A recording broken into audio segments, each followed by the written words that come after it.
Magandang araw po, welcome po sa aking channel, Love9 TV.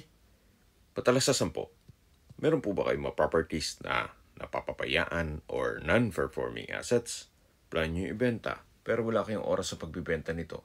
Kung ito'y pagkakatiwala nyo po sa amin, tawag lang po kayo sa aking numero, usap po tayo, gawan ko po ng video for free.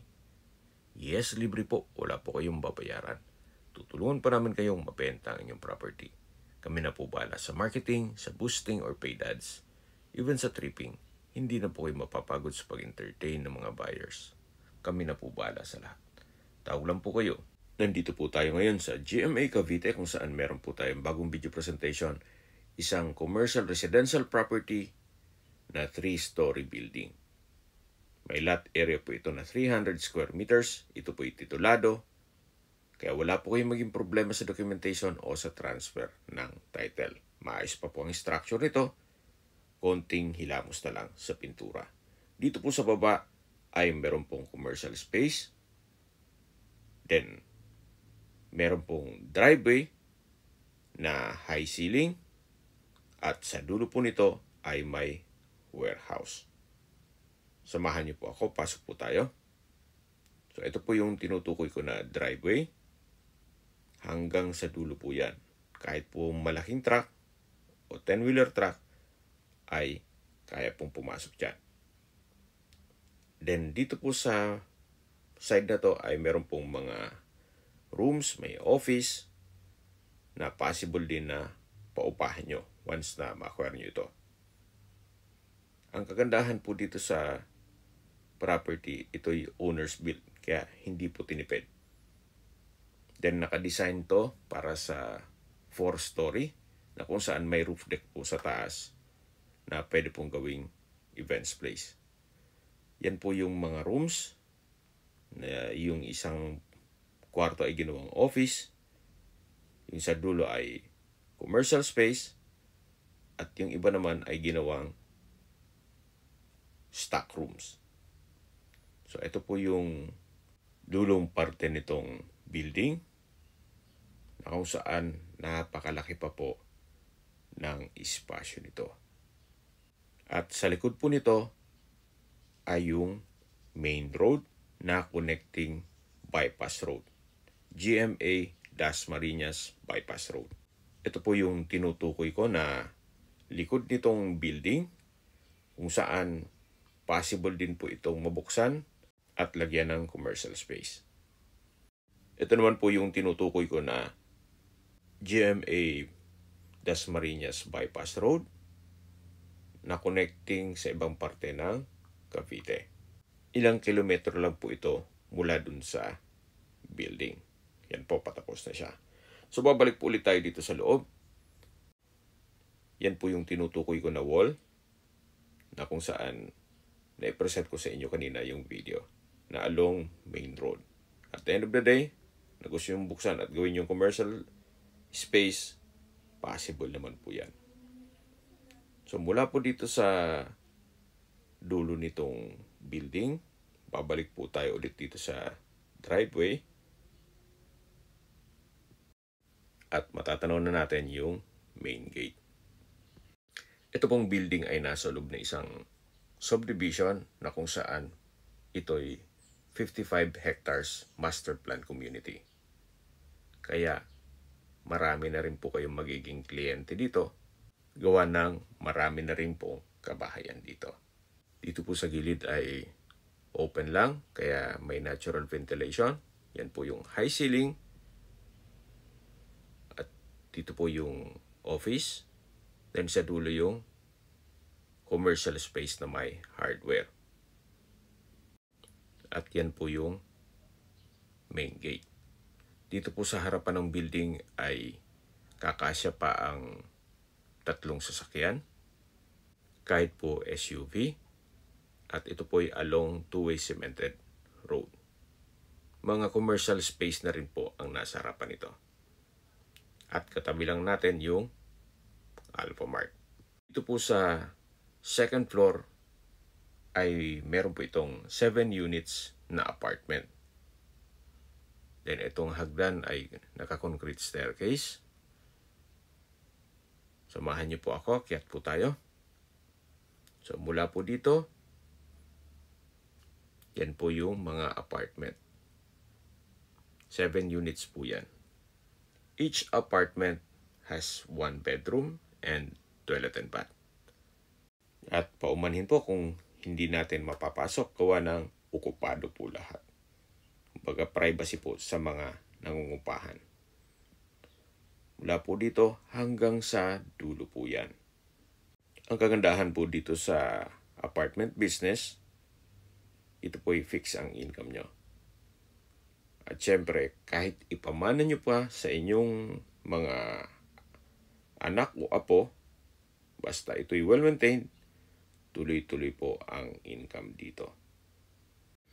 Nandito na po tayo sa dulong parte nitong hallway kung saan matatanaw na natin yung last unit na apartment. Yan po, tunghayin nyo po.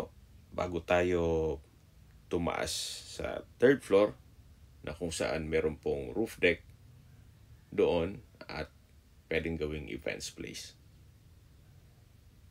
Yan, matatanaw na natin yung hagdan. Papunta po yan sa 3rd floor. At yan naman po yung way papaba na. At dito naman po yung 1st and 2nd unit. Hanggang sa dulo po yan. So, akyat po tayo para check natin yung roof deck. Hanggang dito po, ito pong staircase ay konkreto. Then meron pong metal railing. Napaganda po ng disenyo nitong building. At samahan niyo po ako, akyat po tayo. Dito po sa roof deck ay marami pa po kayong pwedeng i-project. Actually, naka-design to hanggang 5th floor. Ito po yung tinutukoy ka na pwedeng gawing events place. Then, meron pong overlooking view ng mga magiging kapitbahay. At marami na pong kabahayan dito sa paligid. Kaya po nang sabi ko sa inyo kanina, itong pong subdivision ay 55 hectares master plan community. Yan po yung Alphamart. Pwede rin pong extension to ng mga apartment. Gawa ng napakalawak pa po ng espasyo nito. Then sa dulo po ay meron pong stage. Then sa baba ay meron pong kitchen. Then may comfort rooms dito naman sa kabilang side. Sa mga skip po ng video, summarize ko lang po. Ito pong property ay nasa GMA Cavite. Ito po ay 3-story building na may commercial space sa baba. Then may 7 units apartment sa 2nd floor. May lot area po ito na 300 square meters. At sa dokumento naman nito, ito po ay titulado. Kaya wala po kayong magiging problema sa documentation o sa transfer ng title. Sa distance, location at travel time portion na po tayo. Mula po sa bayan mismo ng GMA Cavite, ang distance is 3.7 kilometers at ang travel time is 8 minutes. Mula naman po sa Carmona Exit, South Luzon Expressway, ang distance is 19 kilometers at ang travel time is 33 minutes. Mula naman po sa Alabang Skyway, ang distance is 34 kilometers at ang travel time is 49 minutes. Ang Alabang Skyway po ay connecting North Luzon Expressway at ibang parte ng Metro Manila. Mula naman po sa Tagaytay, Rotonda, ang distance is 32 kilometers at ang travel time is 44 minutes.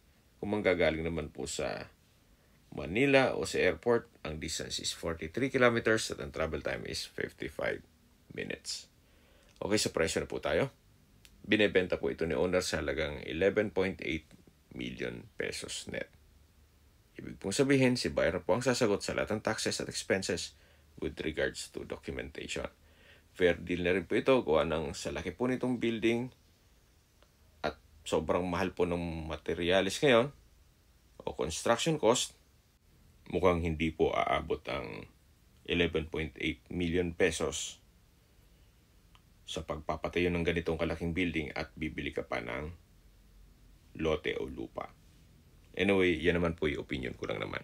Depende pa rin yan sa inyo, sa assessment nyo dito sa property. Kaya kung may mga katanungan po kayo, tawag lang po kayo sa aking numero. At sa mga kababayan naman natin na sa ibang bansa, meron po akong Telegram. Sa mga iPhone user man, may iMessage. Meron din po ang Viber at WhatsApp. Same number lang po, 0917-316-3399.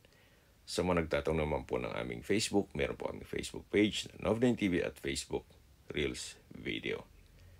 Meron din pong TikTok at Instagram. May ibang YouTube channel kami na The Nov9 TV channel at Nov9 TV Listings. Sana po naibigyan nyo ang video presentation. Paki-like and subscribe na po sa aking channel para ma-update din po kayo sa aking future listings.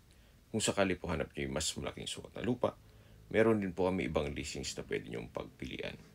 Huwag po kayong mag-atubiling tumawag sa amin, then let us know your budget para malaman namin kung anong property pwede namin i-alok sa inyo. Sa lahat pong viewers, subscriber at nagtiwala po sa amin, salamat po sa suporta. Ingat po kayo lagi at ating pamilya. Maraming salamat po.